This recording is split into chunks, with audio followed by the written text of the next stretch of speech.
तथास्तु मतलब ऐसा ही हो, ये सिर्फ एक शब्द नहीं है, पता है, ये एक तरह की कह सकते हैं ब्रह्मांड की मुहर है। तो चलिए आज हम एक ऐसी ही दिव्य कहानी में उतरते हैं, एक ऐसी कहानी जो समय से मतलब टाइम से भी परे है। जी हाँ, हम बात कर रहे हैं भगवान शिव की उस नगरी की जो कभी खत्म नहीं होती, काशी की। ये एक ऐसी जगह है जिसका हिंदू कॉस्मोलॉजी में मतलब हमारे ब्रह्मांड विज्ञान में एक बहुत ही खास, बहुत ही यूनिक मकाम है। एक ऐसी नगरी जो कहते हैं कि समय के पहिए से भी आगे है। अच्छा, एक बात सोचिए, क्या कोई ऐसा शहर हो सकता है जो तब भी बचा रहे जब ये पूरा का पूरा यूनिवर्स, ये ब्रह्मांड खत्म हो जाए? मतलब महाप्रलय के वक्त भी। सुनने में अजीब लगता है ना, पर ये सिर्फ एक सवाल नहीं है, यही तो वो गहरी आस्था है जिस पर काशी टिकी है। एक सीन इमेजिन कीजिए, महाप्रलय आ चुका है, पूरी दुनिया पानी में डूब रही है। हमारे शास्त्र बताते हैं कि ठीक उसी पल भगवान शिव इस पवित्र नगरी को अपने त्रिशूल पर ऊपर उठा लेते हैं। सोचिए, और बस यही वजह है कि काशी को उनका अपना घर माना जाता है, एक ऐसा घर जो कभी नष्ट नहीं हो सकता। पर सवाल ये है कि काशी को ये स्पेशल स्टेटस मिला क्यों? इस जमीन को इतनी जबरदस्त दिव्य शक्ति आखिर मिली कैसे? चलिए इसकी जड़ तक चलते हैं, इसकी असली कहानी को समझते हैं जो एक दिव्य ज्योतिर्लिंग के प्रकट होने से जुड़ी है।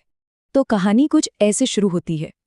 एक बार की बात है, सृष्टि को बनाने वाले मतलब हमारे रचयिता भगवान ब्रह्मा और सृष्टि को चलाने वाले यानी पालनहार भगवान विष्णु, इन दोनों के बीच एक बहस छिड़ गई। बहस किस बात पर? कि भाई इस पूरी कायनात में सबसे बड़ा, सबसे महान कौन है? और बस जैसे ही ये बहस हो रही थी, अचानक उन दोनों के बीच से एक आग का खंभा, एक पिलर ऑफ फायर पूरे ब्रह्मांड को चीरता हुआ प्रकट हो गया। ये कोई मामूली आग नहीं थी, एक ऐसी रोशनी थी जिसका ना कोई शुरू था ना कोई अंत।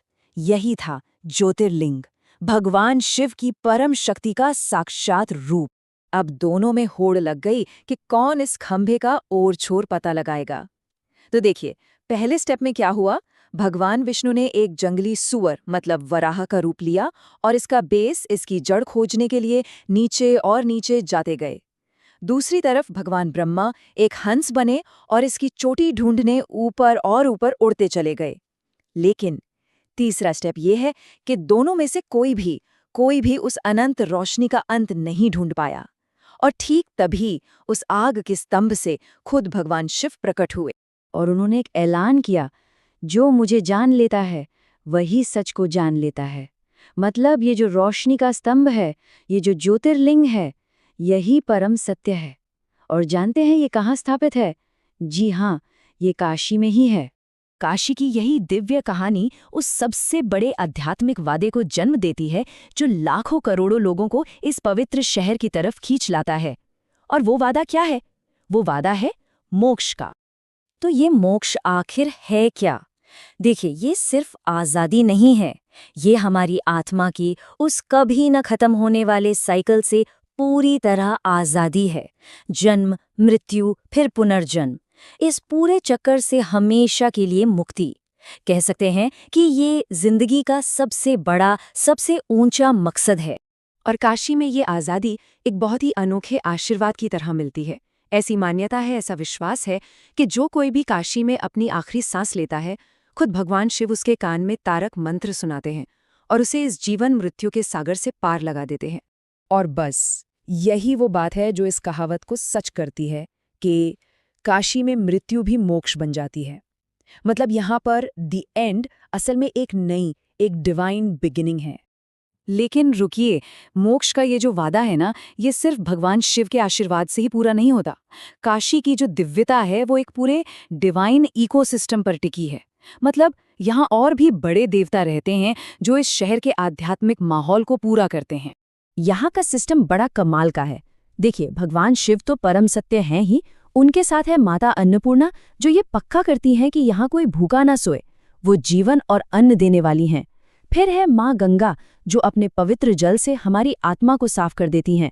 और आखिर में है काल भैरव जो इस शहर के कह सकते हैं फियर्स गार्डियन हैं। यहाँ एक बहुत ही दिलचस्प बात है काल भैरव के बारे में। उन्हें काशी का कोतवाल माना जाता है, मतलब शहर के डिवाइन एडमिनिस्ट्रेटर। और मान्यता ये है कि काशी में घुसने से पहले या यहाँ रहने से पहले आपको उनकी परमिशन लेनी ही पड़ती है। शायद यही डिवाइन प्रोटेक्शन है जिसने काशी को सदियों के उतार चढ़ाव में भी बचाए रखा। देखिए, काशी का इतिहास सिर्फ स्पिरिचुअलिटी का नहीं है, ये अटूट विश्वास और हिम्मत की भी एक जिंदा मिसाल है। चलिए अब जरा मंदिर के टूटने और फिर से बनने की कहानी पर भी एक नजर डालते हैं। इतिहास गवाह है, काशी ने बहुत हमले झेले। मुगल काल में मंदिर को तोड़ दिया गया, लेकिन आस्था को नहीं तोड़ पाए। भक्तों ने पवित्र शिवलिंग को ज्ञानवापी कुएं में छिपाकर उसे बचा लिया। फिर काफी समय बाद 1780 में महान मराठा रानी महारानी अहिल्याबाई होलकर ने आज के मंदिर को फिर से बनवाया, और आज ये मंदिर उस कभी न टूटने वाली भक्ति की निशानी बनकर खड़ा है। और ये इतिहास हमें एक ही बात बताता है कि आप इमारतों को, स्ट्रक्चर्स को तो तोड़ सकते हैं, लेकिन शिव की मौजूदगी को, उस परम शक्ति को कभी भी खत्म नहीं कर सकते। तो इन सारी कहानियों को, इस इतिहास को और इस गहरी आस्था को मिलाकर आज के जमाने में काशी का एक्सपीरियंस कैसा है, चलिए अब ये देखते हैं।